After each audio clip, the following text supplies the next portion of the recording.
COO Mahesh ભાલગત જોડાઈ રહ્યા છે। મહેશજી, सबसे पहले तो गुड आफ्टरनून और स्वागत है आपका CNBC बाजार पर।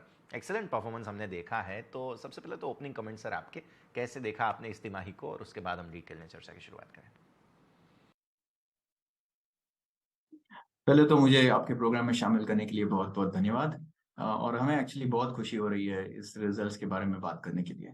ये जो फाइनेंशियल ईयर 2023 अगर देखा जाए तो ये जो महामारी के बाद का ये पहला ऐसा साल है जिसमें महामारी का कोई प्रभाव नहीं रहा है। हम देख रहे हैं कि बहुत ही अच्छा प्रदर्शन इसकी वजह से हुआ है कि एक तो उल्लेखनीय रेजिलियंस है दिखाया है हमने। ज्यादा मजबूत बनकर उभरे हैं हम इस महामारी के बाद। और जो हमारा व्यापार मॉडल जो है वो भी बहुत मजबूत है, और ऑफ कोर्स उम्दा ग्राहक बेस है। फाइनली अच्छी बैलेंस शीट और निष्पादन पर कड़ा ध्यान रखा है हमने इस बार। इसकी वजह से राजस्व वृद्धि और एबिटा सॉरी वृद्धि राजस्व, एबिटा और लाभ तीनों में दिखाई दे रही है।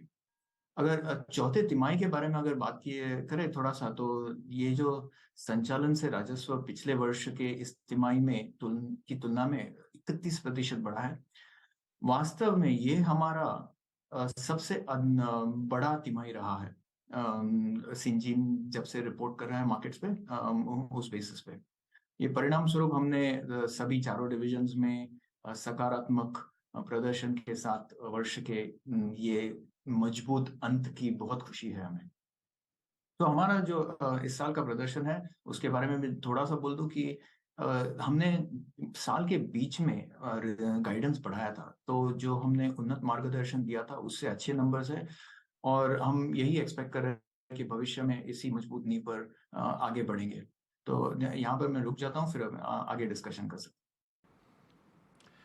ठीक है सर, बहुत अच्छे से आपने सारी बातें समझाई है। अब ऑब्वियसली एक जो जोएटिस की डील का थोड़ा सा हम समझना चाहेंगे कि किस स्टेज पे अभी हम हैं। यहाँ पर एक इंटरेस्टिंग डील थी, इसके बारे में अपडेट बताइए सर। हाँ, तो जोएटिस की डील के बारे में एक्चुअली दो चीजें मुख्यतर रूप से देखनी चाहिए FY23 और FY24 के हिसाब से। FY23 में जो था हमारा कंसंट्रेशन था कि ऑडिट्स होने चाहिए सफलतापूर्ण। तो हमने US FDA के जो ऑडिट्स किए हैं, MHRA और EMA, ये बहुत सफलतापूर्वक कंप्लीट हुए हैं, जिसकी वजह से हम अब उत्पादन शुरू कर सकते हैं। तो फोर्थ क्वार्टर में जो FY23 का फोर्थ क्वार्टर था उसमें हमने उत्पादन शुरू किया है, ड्रग सब्सटेंस बनाने की शुरुआत की है। और इसलिए FY23 के अगर पूरे नंबर्स देखे जाए तो उसमें जोएटिस का थोड़ा सा कंट्रीब्यूशन बिल्कुल है।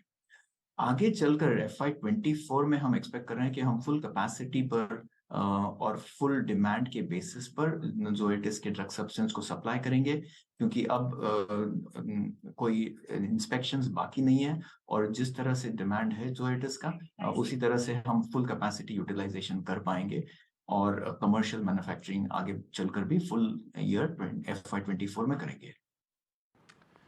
ठीक है सर। इसके अलावा आपका जो बिजनेस मिक्स है, अब इसमें किस प्रकार से चेंज आते हुए हमें एक्सपेक्ट करने चाहिए। यहाँ पर जिस तरह से अब डील भी हुई है और बाकी सारा हमारा मैन्युफैक्चरिंग वगैरह की फैसिलिटीज़ का भी है, तो इसको हम कैसे देखेंगे आने वाले वक्त में। आप जो प्रश्न पूछ रहे हो वो मैं दोहरा देता हूँ इस तरह से कि बिजनेस मिक्स कैसे चेंज होगा हमारा। तो अब तक जो ज्यादातर योगदान रहा है वो डिस्कवरी सर्विसेज से रहा है, जो हमारा CRO बिजनेस है। आगे चलकर ये जोएटिस टाइप के जो डील्स है उसकी वजह से, और अब इस साल जो हम देख रहे हैं FY24 में, ज्यादा योगदान आएगा हमारे डेवलपमेंट और मैन्युफैक्चरिंग बिजनेस से। तो ये बिजनेस मिक्स अब शिफ्ट होगा, जैसे कि हमारे लॉन्ग टर्म स्ट्रेटेजी के हिसाब से ज्यादा योगदान आएगा फ्रॉम डेवलपमेंट एंड मैन्युफैक्चरिंग।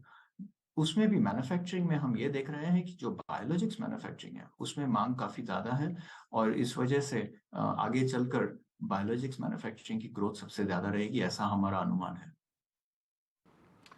ठीक है सर, तो एक आखिरी बात हम जानना चाहेंगे, पर्टिकुलरली जो सर्विस सेगमेंट है हमारा, वो कैसे शेप अप होता हुआ आप देख रहे हैं यहाँ से आगे। ओवरऑल सर्विस सेक्टर की अगर देखा जाए तो दो एक चीजें जो हो रही है तो उसकी वजह से काफी इंटरेस्टिंग डिमांड सिचुएशन है। मांग अच्छी है, क्यों? क्योंकि एक तो काफ़ी जगह पे काफ़ी टाइटनिंग हो रही है बिकॉज़ ऑफ इन्फ्लेशनरी प्रेशर्स जो है, कॉस्ट प्रेशर्स जो है, जियोपॉलिटिकल कंसर्न्स है, उसकी वजह से डिमांड और आउटसोर्सिंग का जो सभी कंपनीज़ में एक डिस्कशन चल रहा है, वो है डाइवर्सिटी का और कॉस्ट का कंसिडरेशन का। उसकी वजह से ओवरऑल सर्विस इंडस्ट्री जो आउटसोर्सिंग सर्विस इंडस्ट्री है जैसे कि हमारी उसमें अच्छी मांग दिखाई दे रही है। दूसरा कंट्रीब्यूशन ये है कि जो इमर्जिंग बायोटेक जिसे हम स्मॉल कंपनीज कहते हैं, उनके पास जो प्राइवेट इक्विटी फंडिंग है या तो कोई और सोर्सेस से जो फंडिंग है, वो भी थोड़ी टाइट हो रही है और उसमें वो लोग देख रहे हैं कि लोअर कॉस्ट एरिया से कैसे उनकी जो फंडिंग है, वो अधिकतर सफलतापूर्वक यूटिलाइजेशन हो सके और उसकी वजह से हम वो भी डिमांड देख रहे हैं। तो ओवरऑल सर्विस इंडस्ट्री में हम देख रहे हैं कि ये सब जो कंसर्न्स और ये जो डायनामिक्स चल रहा है उसकी वजह से सर्विस इंडस्ट्री का तो आगे बढ़कर भी डिमांड पिक्चर अच्छा ही रहेगा, मांग अच्छी रहेगी।